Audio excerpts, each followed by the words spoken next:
Prej 2 ditësh në Kukës, veçanërisht gjatë orëve të mëngjesit të hershëm dhe pas mbrëmjes, është vërejtur prania e mjegullës së dendur, e cila her pas here ka ulur ndjeshëm dukshmërinë. Pavarësisht kësaj, dhjetori pritet të dominohet nga kushte kryesisht të qëndrueshme atmosferike.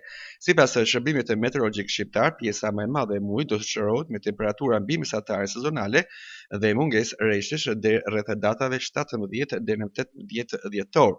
Situata sinoptike do të mbetet pothuajse pa ndryshuar me alternime mes intervaleve me diell dhe vranësira të lehta, ndërsa vlerat termike do të pësojnë vetëm luhatje të vogla prej 1 deri në 2 gradësh nga dita në ditë.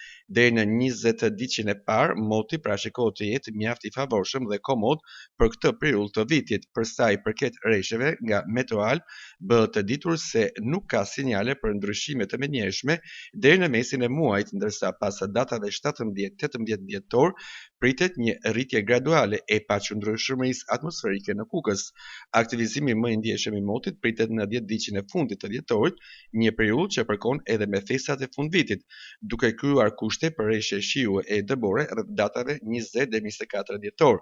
Megjithatë, specialistët e motit theksojnë se është ende herët për parashikime të sakta për Krishtlindjet dhe natën e ndrimit të viteve.